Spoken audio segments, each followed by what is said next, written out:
State agents hate this video because for the next half an hour, I'm going to reveal the auction secrets they never want sellers to hear. Why auctions are more transparent, faster, and often get you a better price, and why some agents deliberately overprice your property, and the hidden traps in the modern method of auction. If you're thinking of selling, watch this video before you speak to any estate agent. Why would a seller choose auction rather than a conventional sale? I think there are six main reasons why sellers choose auctions rather than conventional private treaty agent type sales. Number one is certainty and speed. So with auctions, transactions take a few weeks to get to exchange of contract and then another 4 weeks from exchange to completion. So overall, the whole process takes about 7 to 8 weeks for from listing the property to actually receiving money in the bank. So that's a massively quicker way and massively more certain way of selling a property, because halfway through this process during exchange of contract is where everyone gets certainty that this transaction is happening on those terms, on this price, and no one can back off. So that's number one, certainty and speed. Number two would be transparency. Basically, the properties that are listed in the auction are open for everyone to bid, and the moment the auction happens, everyone's got a chance to bid. So there's no question about whether this property was undersold or whether someone would have offered more if they had a chance. Everyone has a chance to bid in the auction.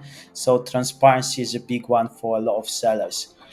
Uh, Reason number three is it's only for serious buyers. So auctions are not really for people who are just making offers, then instructing the solicitors and then waiting forever. Uh, Auctions traditionally are for very professional buyers. And right now, as well, the way auctions are structured, you're required to put down 10% deposit straight away when you make a bid. And that's a massively serious thing to do. And you have to be very committed. So, this kind of atmosphere, environment of commitment is what drives people to want to sell in the auction. Number four is it's really good for unique and problem properties. If a seller has a property that's difficult to value, maybe it's got issues, maybe it fell through several times, like auction is the best environment to put that property in so that buyers can look at it, assess it, look at the terms, and then compete in this environment and then basically decide the market value of this property. That's really like historically the best way of assessing market value of a property.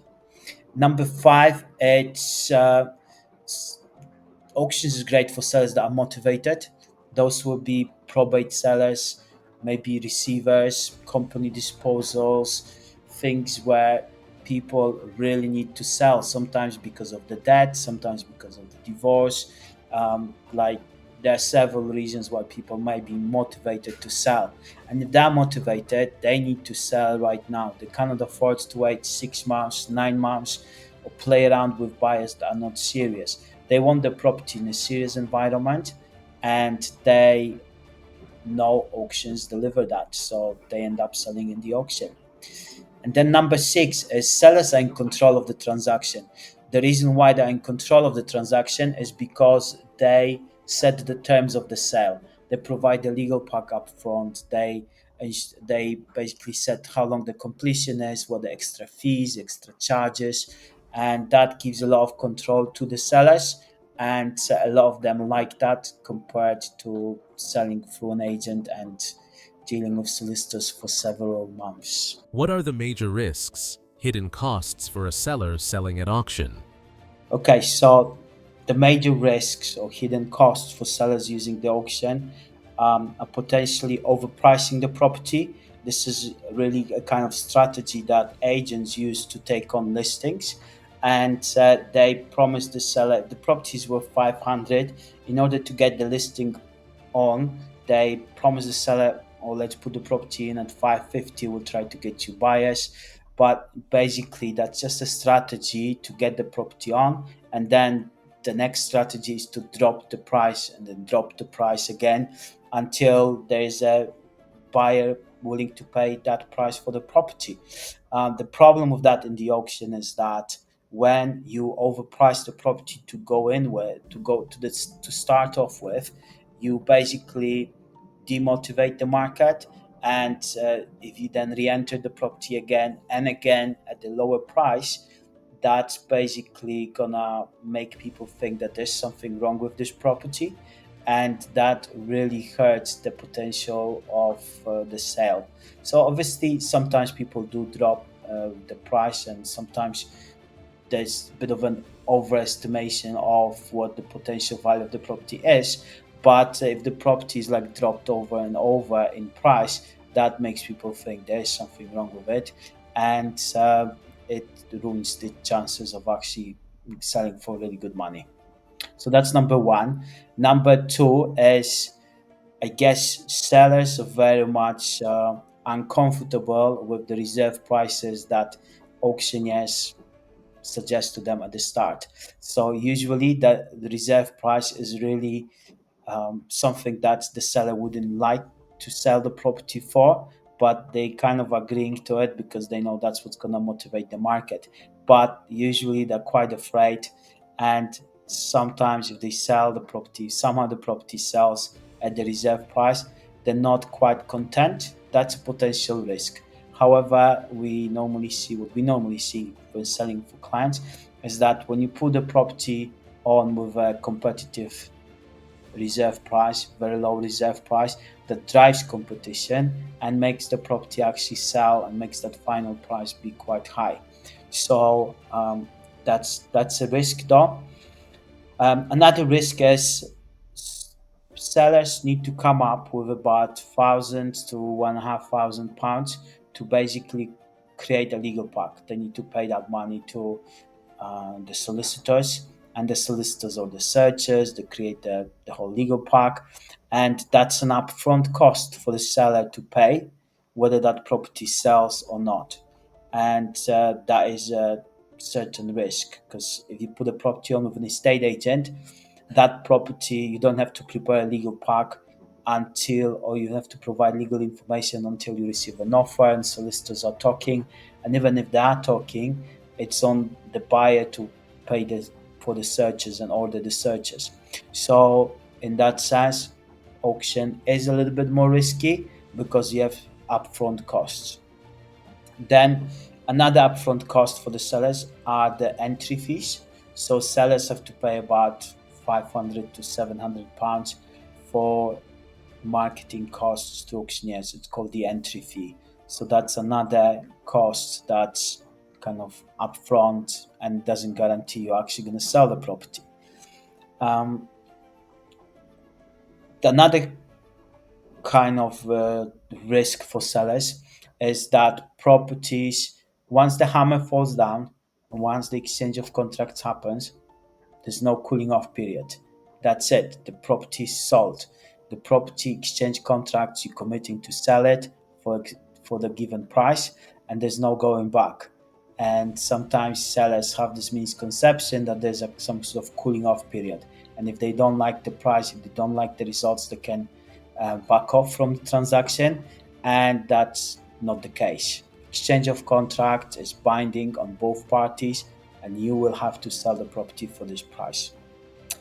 Um, and another risk and kind of major thing that sellers need to confront is the quality of the legal pack will determine the price of the sale.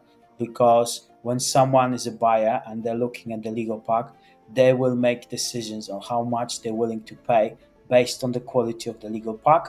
So it's up on the vendors to basically ensure that the legal pack is of good quality. They have a good solicitor who prepares everything and thinks of the kind of stuff that buyers solicitors might think ahead of the auction sale. How should a seller set the guide reserve price? So, setting a guide and a reserve price is a bit of an art, and that's a conversation that you engage with either with us when you're using our service to sell a property, or with the auction house. And it's really the reserve price that the seller should be concerned with, because the reserve price is something that they're committing to. If there's no one else bidding above this price and the bidding hits this price, that's the price at which the auctioneer can sell the property in the auction. um, and basically, guide price is a marketing price. It's a price that's out there for everyone to see. No one else sees the reserve price. It's not a publicly disclosed price, but the guide price needs to be within 10% of the reserve. So if your reserve is £100,000, that's undisclosed, but then the guide price needs to be within 91 to 100, £110,000. And the guide price is really an indication of where the reserve might be. But the reserve is something that is kind of binding and important for the seller. So that's number one. And the reserve price is almost like a safety net, where the auctioneer cannot sell below this price if the bidding doesn't reach this price in the auction. So only if the bidding hits this price and above, this auctioneer can put the hammer down and actually sell the property at that price. So it's a bit of a safety net.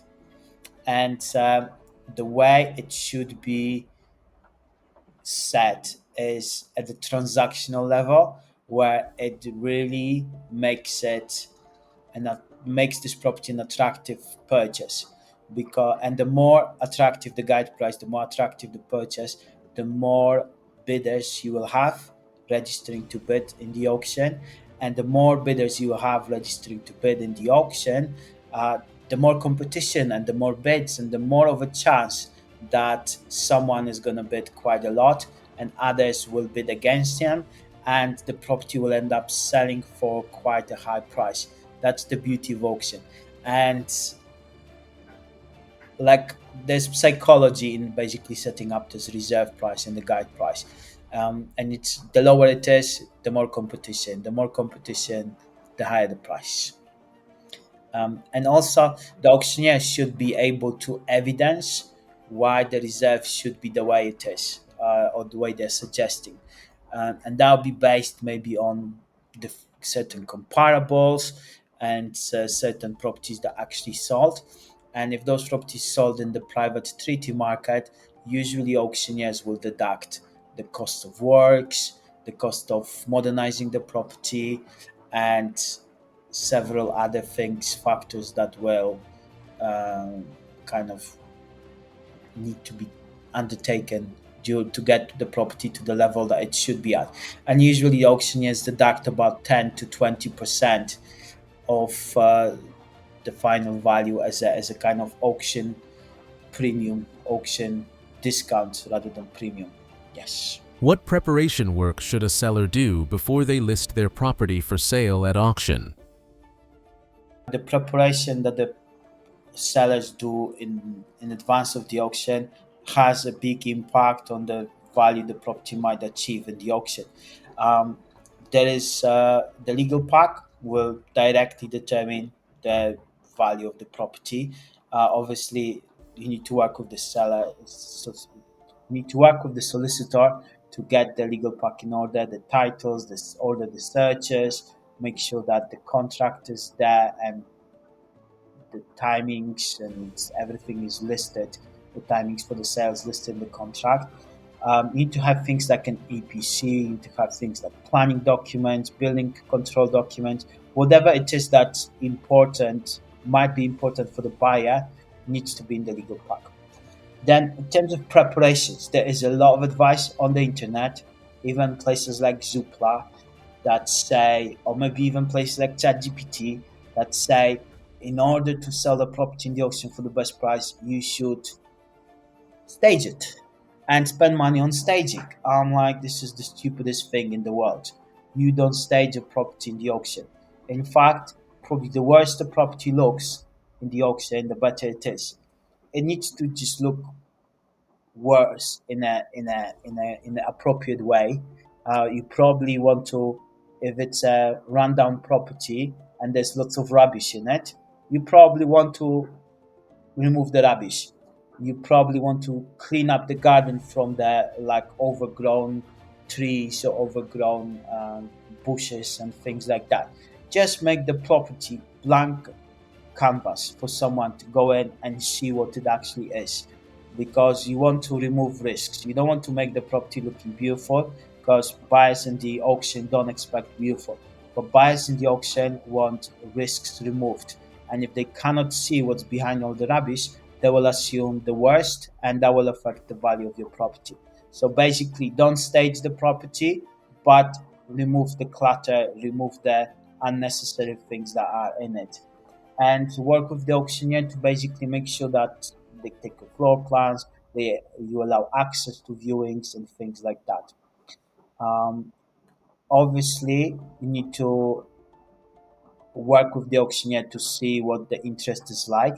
Auction is quite a dynamic process, so once the property is listed, you will receive inquiries maybe from potential buyers, or people will request extra things in the legal pack because they need to do all the work necessary for them to be able to exchange contracts on the day of the auction.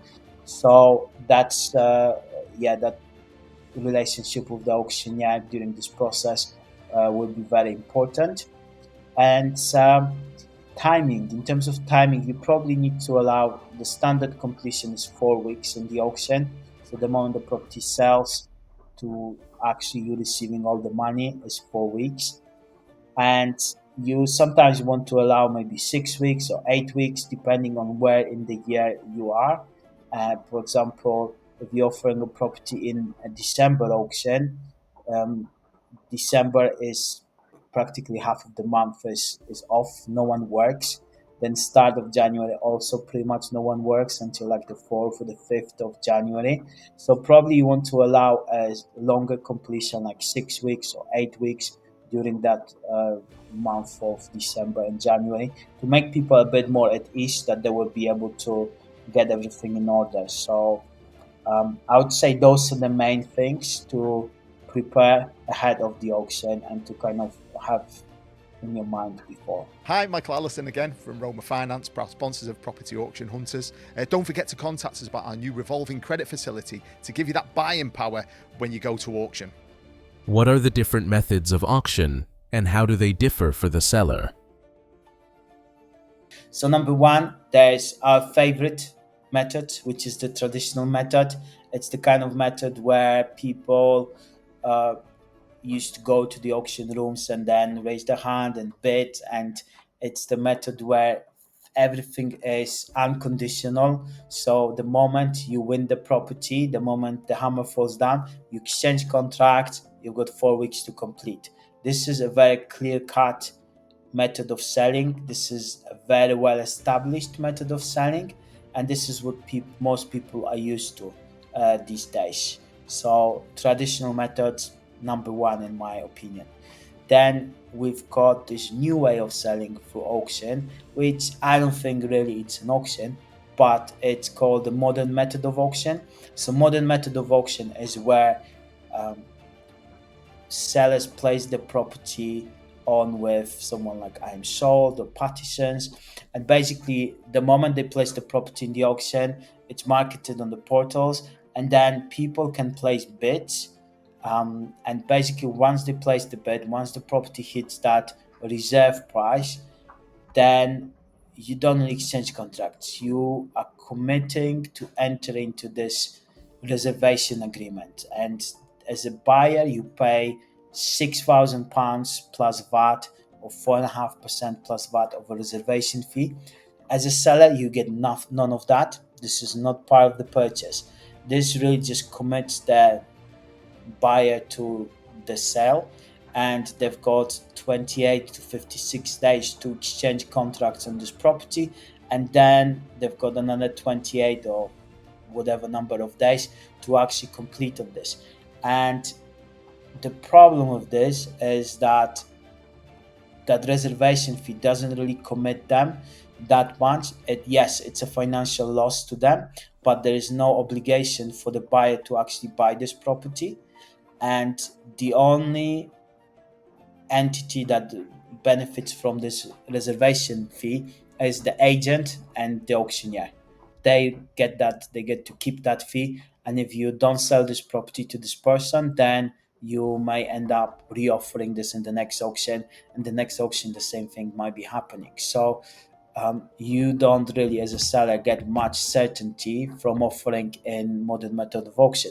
The only good thing about this modern method of auction for sellers is that they literally pay zero fees. All the fees are being paid by buyers, and usually even legal packs are created by the solicitor working with the auction company. So in that sense, it's a low cost, but I think it's a false economy because you probably end up selling the property for a lower price than you would in the auction.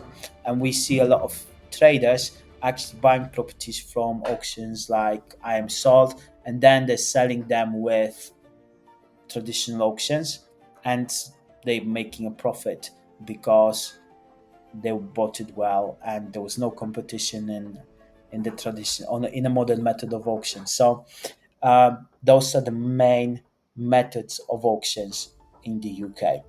And for sellers, if you want kind of traditional speed certainty, you probably want the traditional auction.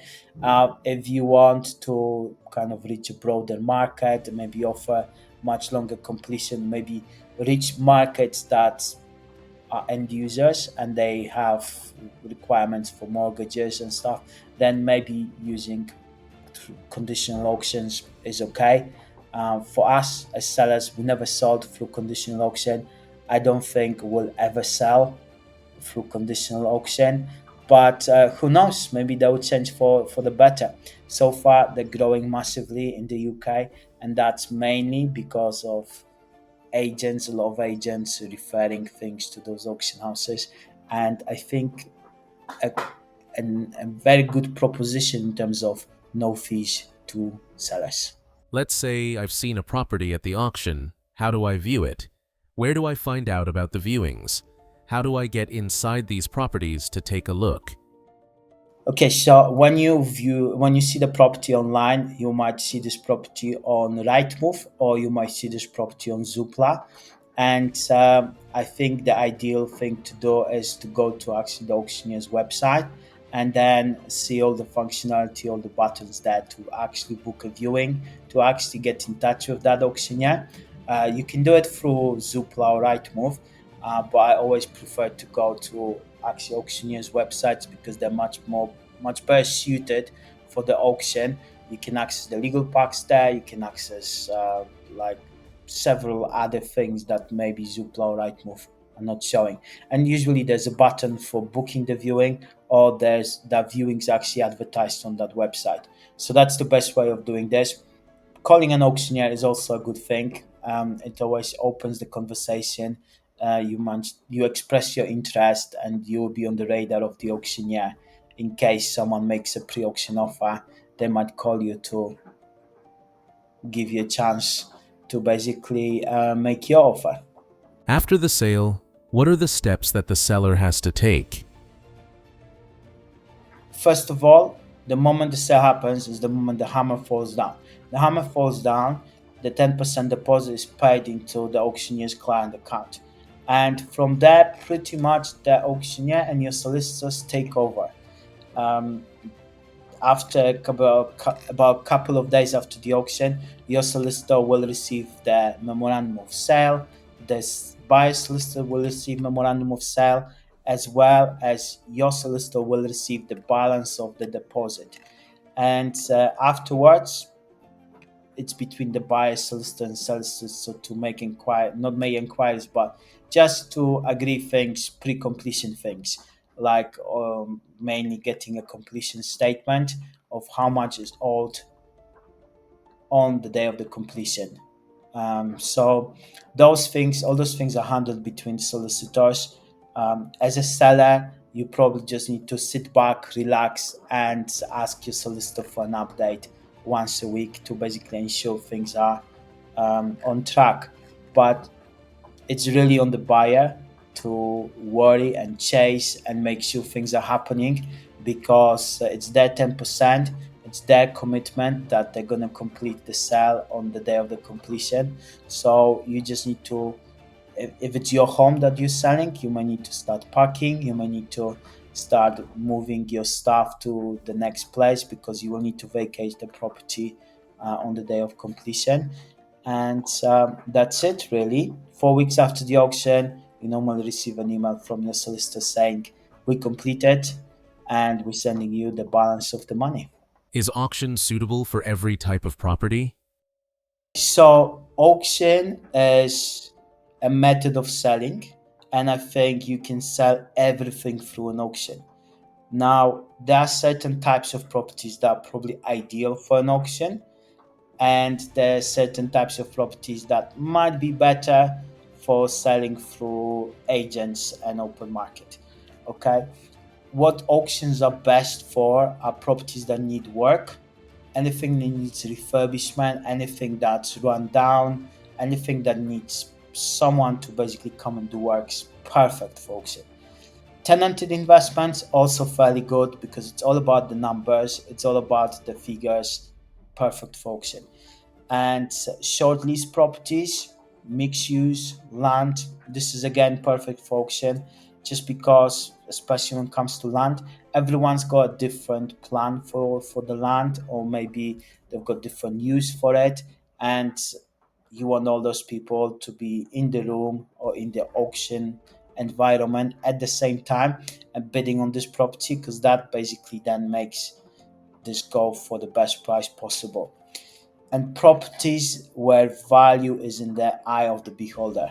Like literally, it's really difficult sometimes to put a figure on certain types of properties, but when you put it into the auction with a very attractive reserve price, there will be people who will start looking at this, and there you will see value in this property.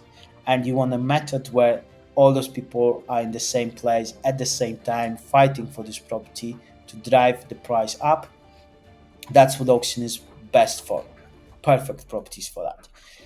Auction is probably less suitable for prime properties, perfect properties, everything where you probably would benefit from an agent taking someone, Mr. Smith and Mrs. Smith, and showing them how beautiful the view is, or how amazing this chandelier is, or how like something like you need those kind of, when there's emotions needed to sell something, auction's probably not a good place. But when rationale and works is needed and there's figures and numbers, probably auction is a good thing.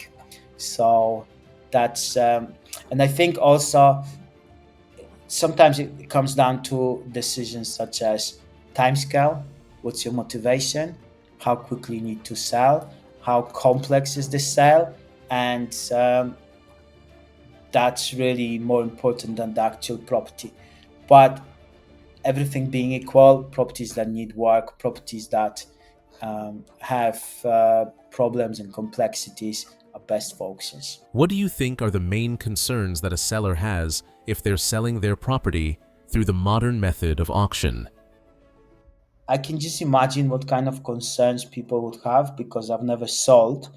But I'm going to tell you what kind of concerns I would have if I was selling through modern method of auction. Number one, let's say I'm selling something for £500,000. If I put this property on with a modern method of auctioneer such as I am sold, they're going to be charging 4.5% of fee to the buyer, and that's a reservation fee. So basically, the moment someone wins this property, straight away they pay £25,000 almost to I am sold, and that doesn't form part of the sale. And what that means basically is that this buyer will probably deduct that £25,000 from the actual final price. So I am actually paying for this, but I don't feel it. So that would be a concern for me. And also, what would be the concern for me is that this 25K does not come to my pocket. I get none of it, and it's my property. So I want someone who's committed. I want buyers who are committed, and modern method of auction doesn't quite deliver that, in my opinion. Then there's a very long completion period of around 56 days. So again, you have to wait quite a lot for that completion to happen, and you have no certainty that actually it's going to happen. So there's additional stress involved with selling through other method of auction. Um, Again, the dropouts, so buyers may actually decide to lose their deposit, or there's not deposit but reservation fee, and there's no consequences for them. And also, modern method of auction sales are very much estate agent driven, and they're not professional auctions. They are kind of an auction wrapper to an estate agent sale. And for me, that doesn't drive confidence. That doesn't deliver what the word auction traditionally is meant to be. And I would only use it if property that you're selling suits mainstream buyers, and as a seller you value wider exposure rather than speed and certainty. That's my opinion on modern method of auction as a potential seller. What are your top recommendations for sellers who are thinking of selling at auction? Well, if I was a seller selling in the auction, and I would first try to speak with someone like Hamid, because what we offer is a service where people come to us and we help them choose the right auctioneer, choose the right things, and basically we do it for no additional fee that they would pay anyway to the auctioneer. It's the auctioneers who pay us, and we work with them to achieve the best sales. If you're not using Hamid, uh, basically the steps to go through is picking the right auctioneer. That's number one. And what that means is the right auctioneer for your area, the right auctioneer for the type of property you're selling, and also someone who's actually excited about your property and someone who picks up the phone. Those are the kind of important things we're looking at. And then also the track record for them selling similar properties in similar areas, and for them having enough of a buyer pool for your type of property. And bonus point, they should also advertise on Rightmove. Number two is I would discuss the strategy early, because you want an auctioneer who understands your property, who understands the pricing, and they can actually provide you clear path, clear guidelines to um, how the property sale is going to happen. And you want someone who's got time to spend on the phone with you to kind of walk you through this transaction and tell you step by step what's going to be happening, because at some point you will need to be making quick decisions and you need to have trust and confidence in that auctioneer to give you everything you need to make that decision a good decision for you.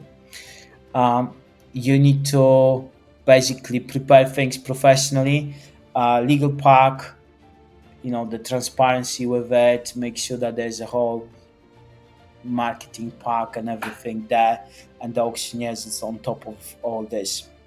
I think it's really important to stay flexible during the auction process, and what that means is you will be receiving weekly updates usually from most auctioneers about the interest and about kind of numbers of people registering for the legal pack, number of people registering to bid, and basically based on that, you might need to adjust the reserve price or the guide price, and to bring in more interest and basically make sure that people are going to be there in good numbers for the auction day.